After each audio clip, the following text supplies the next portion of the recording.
Hola, buenas tardes. Vamos a resolver el examen EBAU Física de Navarra del año 2024, convocatoria extraordinaria. Primera pregunta dice, hallar la intensidad de campo gravitatorio en la superficie de Marte. Pues lo que nos preguntan es la gravedad. Utilizamos la ecuación de la gravedad, gmr cuadrado, lo conocemos todos, sustituimos, calculamos y obtenemos un valor de 3,7. Recordar siempre resultados razonables. En la superficie de la Tierra, la gravedad es 9,8. Marte es un planeta un poco más pequeño, por lo tanto, parece razonable que la gravedad sea menor. B. ¿Hasta qué altura llegará un objeto lanzado a 2,5 km por segundo? Cuidado con las unidades, 2.500 metros por segundo, desde la superficie de Marte. Aquí no podemos aplicar los conocimientos de cinemática, porque la aceleración no es constante. Es decir, a medida que va subiendo, la aceleración va bajando. Y por lo tanto, vamos a tener que aplicar el principio de conservación de la energía mecánica. La energía potencial más cinética en la superficie será igual a la potencial a esa altura que no conocemos porque es la altura máxima y por lo tanto en esa altura máxima la velocidad es cero y por lo tanto también la energía cinética cero. Bueno, pues energía potencial en la superficie, cinética en la superficie, potencial en la altura esa. Bueno, aquí podemos eliminar la masa del cuerpo, despejamos R, sustituimos, calculamos y tenemos un valor de 4,52 por 10 elevado a 6 metros. Pero esa sería la distancia hasta el centro de Marte. La altura sería esa distancia menos el radio de Marte y obtenemos un valor de 1,2 por 10 elevado a 6 o lo que es lo mismo 1.120 kilómetros. C. Si el radio de su órbita alrededor del Sol es 228 por 10 elevado a 8 kilómetros, que habrá que pasarlo a metros, ¿cuánto durará un año marciano? Bueno, aquí vamos a llegar a esta ecuación que yo la utilizo muchísimo, supongo que la mayoría de los profesores también. La fuerza de atracción gravitatoria es la fuerza centrípeta y por lo tanto deducimos la velocidad orbital de Marte alrededor del Sol. Pero la velocidad es constante, puesto que la estamos suponiendo circular y por lo tanto 2π repartido t. Igualamos esta v al cuadrado con esta v al cuadrado y obtenemos esta ecuación que ya digo que nos sirve para calcular el radio de giro, si nos da el periodo o la masa del Sol, etc. En este caso nos piden el periodo. Pues sustituimos, calculamos y obtenemos un valor de 5,94 por 10 elevado a 7 segundos, o lo que es lo mismo 1,88 años. 2. La figura representa la velocidad. Este problema es un poquito raro. Normalmente me dan la elongación en función del tiempo o del espacio. Aquí me están dando un esquema, una gráfica de la velocidad. Representa la velocidad por una onda armónica transversal de amplitud 10 metros. Bien, nos están dando la amplitud, que se propaga en el sentido positivo del eje X. Por eso aquí aparece un signo menos. En el instante t igual a 0. Así es como está la cuerda cuando empieza a oscilar, a vibrar. Hallar periodo, longitud de onda y velocidad de propagación. Bueno, de esta gráfica podemos deducir que la velocidad máxima es 40 metros por segundo. Y que la longitud de onda es, desde aquí hasta aquí, 3,2 metros. Bien, sabemos que la velocidad máxima es igual a por omega. Recordad, v, la velocidad de vibración, es la derivada de la elongación con respecto al tiempo. Sería por lo tanto a por omega por el coseno de omega t menos kx más phi sub 0. Pero si es velocidad máxima, coseno de omega t menos kx más phi sub 0 valdrá 1 y por lo tanto la velocidad máxima es a por omega. Y aquí podemos calcular omega. La velocidad máxima, 40, entre la amplitud 10, 4 radianes por segundo. El periodo, 2pi partido omega, pi medio, segundo. Velocidad de propagación, lambda partido t, 6,4 pi metros por segundo. B. Ecuación que representa a la función de onda. Esta sería la ecuación general. Y conocemos A, conocemos omega, pero no conocemos K. Así que vamos a calcularlo. K, 2pi partido lambda, 1,96. Ya lo conocemos K. Y phi sub 0, ¿cuánto vale? Bueno, pues nos vamos a fijar que V es igual a la derivada de la elongación con respecto al tiempo, a omega coseno de omega t menos kx más phi sub 0, como os decía antes. Fijaros que la velocidad en el instante inicial para x igual a 0 vale 0. Y por lo tanto, si sustituimos phi sub 0, podría valer o pi medio o 3 pi medio. Pues nos fijamos en cualquier otro punto, por ejemplo aquí. x igual a 0,8 y t igual a 0. Sustituimos, la velocidad es máxima, que valdrá por lo tanto 40, será igual a A por omega, coseno de bla bla bla bla bla, y de aquí deducimos el valor de phi sub 0, y resulta ser pi medios radianes. Es decir, de estas dos posibilidades es pi medio, y ya podemos expresar la ecuación de la onda, igual a A seno de omega t menos k x más phi sub 0. C. ¿Cuál es la diferencia de fase entre dos puntos separados 2 metros? Aquí yo como lo entiendo mejor es con una regla de 3. 2 pi radianes es la diferencia de fase que hay entre dos puntos separados por una longitud de onda. 2 metros, x radianes. Bueno, como a muchos profesores no les gustan las reglas de 3, aquí he puesto la solución. El de fase sería igual a 2 dividido 3,2 y por 2 pi. Es decir, 2 metros dividido por la longitud de onda, que es 3,2, y multiplicado por 2 pi radianes, que es el desfase que hay entre dos puntos separados por una longitud de onda. Me da un valor de 5 pi cuartos, que queréis ponerlo que no sea en función de pi, hacer esta operación. Bueno, pues la hacéis, es lo mismo, ¿no? 3. Definir punto próximo y punto lejano. El punto próximo es el punto más cercano en el que se puede colocar un objeto para que el ojo pueda formar una imagen nítida. Si habéis fijado, las personas mayores, como alguna que conozco, si leemos un libro, tenemos que alejarlo hasta que lo vemos bien. Esa distancia mínima a la cual veo bien sería el punto cercano, el punto próximo. Y el punto lejano es para los miopes. ¿A qué distancia como mucho es a la que ven bien? Bueno, nos dicen que una persona utiliza lentes bifocales. La parte inferior que utiliza para leer es una lente convergente de distancia focal 40 centímetros, mientras que la parte superior es una lente divergente para ver objetos de lejos, de distancia focal 60 centímetros. Si la persona está leyendo un libro a 25 centímetros, ¿cuál es su punto próximo? Bueno, la lente convergente, es decir, la de la parte de abajo de las gafas, forma una imagen en el punto cercano. En el punto que yo puedo ver, es como si retrasara el libro. El libro que está a 25 centímetros lo retrasa, crea una imagen a un punto más lejano en el cual yo puedo ya ver. Vamos a ver cuál es ese punto más lejano. ¿Sabéis esta ecuación? 1 partido f' es igual a 1 partido s' menos 1 partido s. La distancia focal nos dicen que es 40 centímetros. Pues ponemos 40. S, donde se encuentra el libro, es menos 25 centímetros. Recordar distancia a la izquierda negativa. ¿Y qué me va a salir? ¿Dónde se pone el libro? ¿Dónde se obtiene la imagen del libro? En un punto que yo sí voy a poder leer.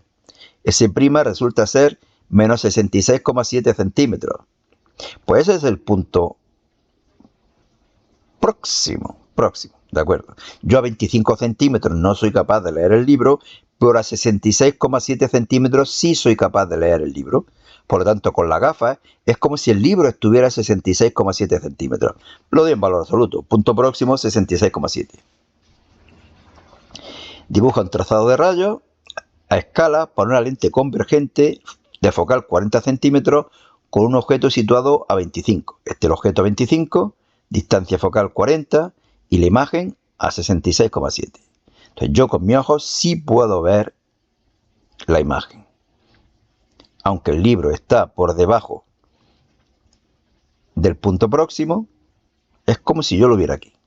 ¿De acuerdo? Y último, ¿cuál es su punto lejano?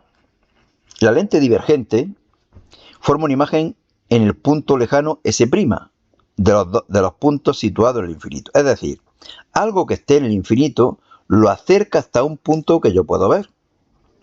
Y ese sería el punto lejano. Bueno, pues 1 partido f', que me dice lo que vale,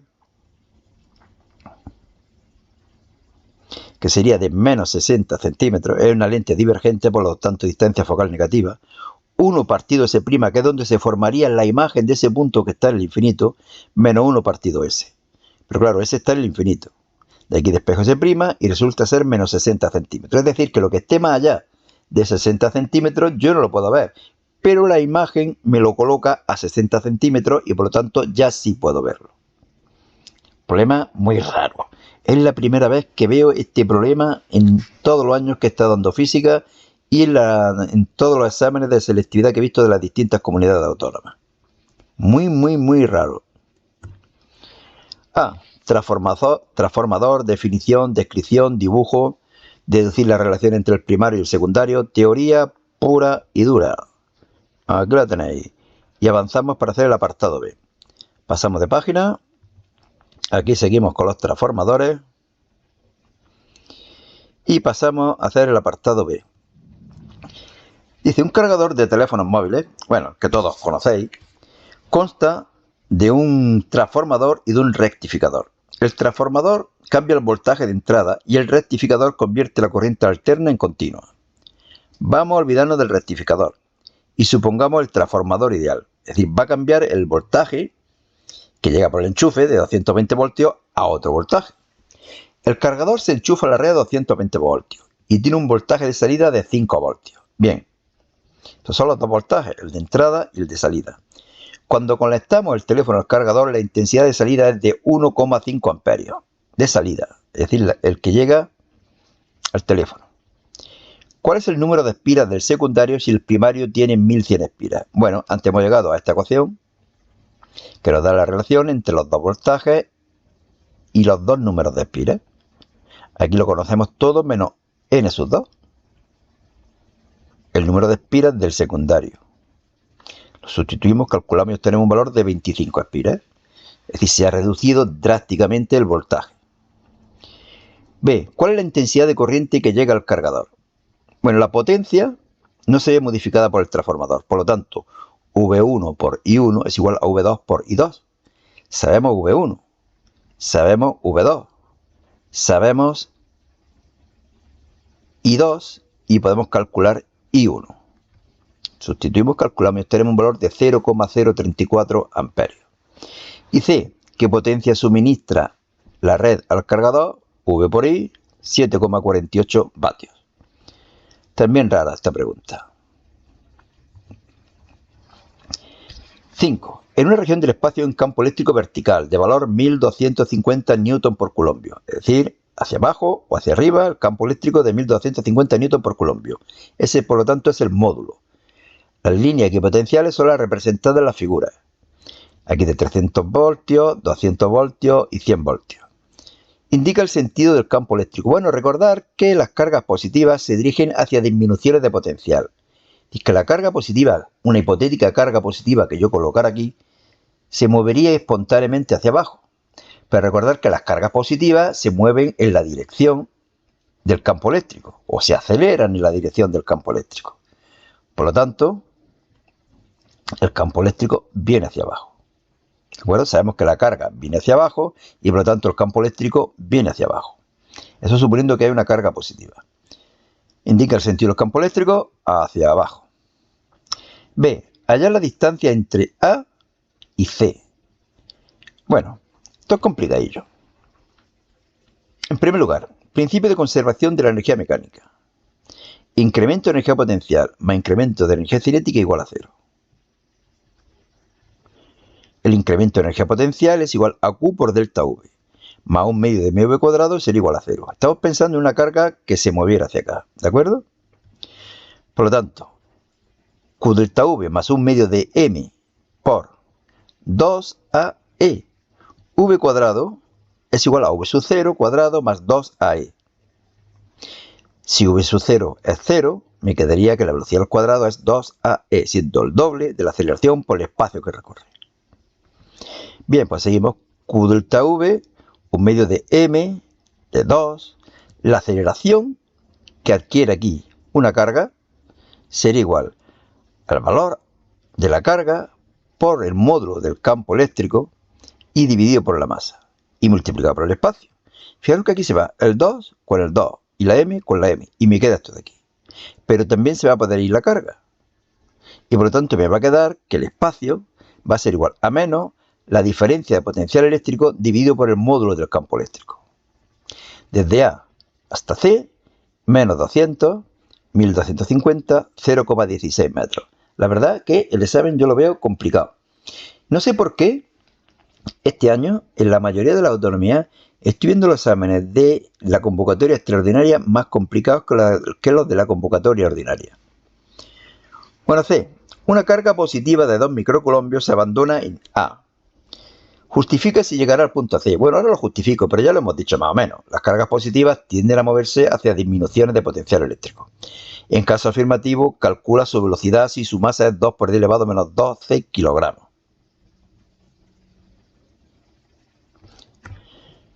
Bueno, pues aplicamos el principio de conservación de la energía mecánica y fijaros que llegamos a esta expresión. Si la diferencia potencial es negativo, menos por menos es más, y el incremento de energía cinética será positivo. Por lo tanto, las cargas positivas se mueven hacia disminuciones de potencial. Bueno, pues sabemos también, como antes, que la velocidad al cuadrado es igual a 2AE, 2 por A por E, despejamos V, lo conocemos todo, sustituimos, calculamos y tenemos un valor de 2 por 10 elevado a 4 metros por segundo. Y D, hallar el trabajo realizado para llevar una carga de menos 2 microcoulombios desde B hasta C. El trabajo realizado por el campo será igual a menos incremento de energía potencial, lo que es lo mismo menos Q por delta V, menos Q por delta V, desde B hasta C, menos 100. Nos da un valor negativo. ¿Eso qué significa? Que el campo no aporta energía para trasladar la carga negativa. Por lo tanto, tendrá que haber un trabajo externo que habrá que aplicar para mover la carga. Ese trabajo externo tendrá que ser igual que este, nada más que de signo contrario, 2 por 10 elevado a menos 4 julio. 6. Reflexión total, ángulo límite, definición, dibujo, ecuaciones. Como siempre, esta parte de rollo teórico la pasamos, espero unos segundos y continúo. Y apartado B. En un vaso con agua n igual a 1,33, la luz incide desde el agua al fondo del vidrio, de n igual a 1,4. Con un ángulo... aquí hay que tener en cuenta una cosa. Si vamos deprisa, pensamos que un ángulo de 60 grados respecto a... 60 grados aquí. No, dicen 60 grados con respecto a la superficie, es decir, este ángulo 60 y por lo tanto este ángulo 30. Hallar el ángulo de refracción en el vidrio. Ley de Snell. Solamente tener en cuenta que el ángulo es 30 grados. N sub 1, el índice de refracción del agua, que es 1,33, y el del vidrio, que es 1,4. Por lo tanto, cuando pasamos de un medio a otro con mayor índice de refracción, la luz se acerca a la normal. Nos da un valor de 28,36. Fijaros que ha pasado de 30 a 28 y pico. ¿Con qué ángulo debería incidir un rayo desde el agua al vidrio para que no salga al aire después de atravesar el vidrio? Es decir, que este ángulo de aquí de refracción fuera 90 grados. Bueno, podemos saltar esto del vidrio. Es como si la luz intentara pasar del agua al aire. Aplicamos la segunda ley de Snell, solamente que el ángulo de incidencia, este, el que me piden, sería el ángulo límite, ángulo de refracción 90 grados, índice de refracción del aire, índice de refracción del agua. Lo conozco todo. Sustituyo, calculo y obtengo un valor de 48,75. Es decir, que si este ángulo es superior a 48,75, la luz vendría por aquí y no saldría al aire. 7. Este parece fácil. Tenemos 8 gramos de una muestra radiactiva de yodo 131, cuya vida media es 8,0 días, 8,02 días. Se desintegra emitiendo radiación beta y se transforma en xenón. Escribe la ecuación de desintegración. Bueno, el yodo se transforma en xenón, no sabemos cuál es el número atómico ni el número másico, pero sí que emite una radiación beta, electrones, menos 1, 0. Despejamos el valor de Z, 54, ya lo sabíamos que el xenón es 54, y despejamos el valor de A, 131. Por lo tanto, la reacción sería esta de aquí. B. Calcular el periodo de semidesintegración y la constante radiactiva. Nos aprovechamos de esto de aquí. La vida media es igual periodo dividido el logaritmo en el periodo de 2, 11,57 días. Y lambda es el inverso de la vida media, 0,086 días menos 1. C. Calcula la masa al cabo de 3 días. Utilizamos esta ecuación. La ecuación integrada de la ley de desintegración radiactiva la conocemos de tres formas: con la masa, como aquí, con la actividad o con el número de núcleos radiactivos. Lo conozco todo, sustituyo, calculo y obtengo un valor de 6,18 gramos. Y D, ¿cuál será su actividad al cabo de esos 3 días? Lambda, la actividad es igual a lambda por n. Lambda lo pongo en segundos menos 1, dividiendo por 24 y por 3600.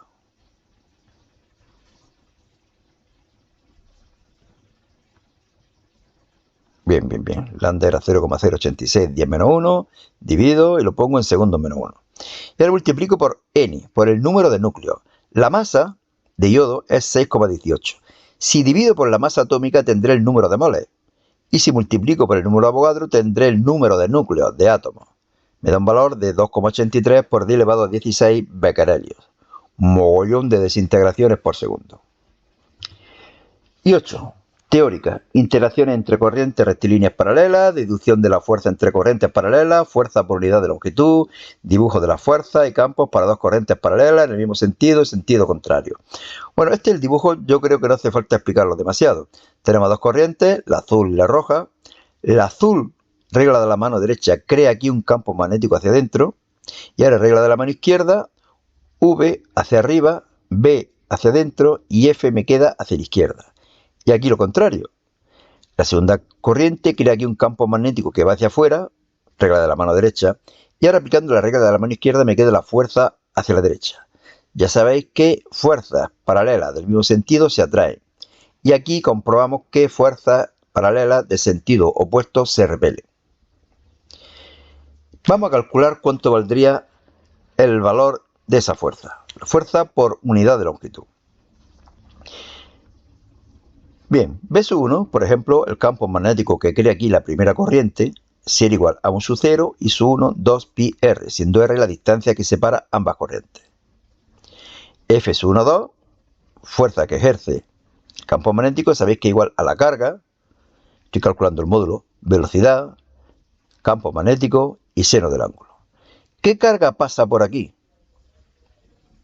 Por aquí, mejor dicho, por la segunda corriente. La segunda corriente por el tiempo. Intensidad es igual a Q partido T y por lo tanto Q es igual a I por T. ¿Qué velocidad llevan? La longitud dividido el tiempo.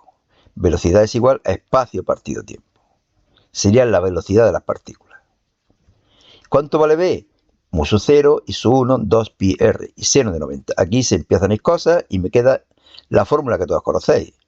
Fuerza de atracción o de repulsión, mu sub 0 y sub 1 y sub 2 L 2 pi r. Como es por unidad de longitud, la pasamos dividiendo y me queda mu sub 0 y sub 1 y sub 2 2 pi r. Esta pregunta tampoco la había visto nunca que la preguntaran. Deducir esta expresión. Bueno, pues nada más. Solamente deciros que en este blog, selectividadjosecuenca.blogspot.com, podéis encontrar en formato PDF todos los exámenes que estamos colgando en el canal. Por ejemplo, ya aquí estoy leyendo el blog. Y si sigo avanzando, fijaros que aparece ya otro examen, el del año 2023. Por lo tanto, si entráis en el blog, vais a poder ver todos los exámenes que estoy colgando en el canal. Además, con una salvedad. Imaginaros que aquí yo me he equivocado y he puesto también ISU 1. Evidentemente no voy a grabar otro vídeo para corregir ISU 2 por ISU 1. Pero en el blog es mucho más fácil corregirlo. Me meto en el blog, lo cambio y a guardar. Y listo. ¿De acuerdo? Bueno, pues nada más. Suerte y hasta otra.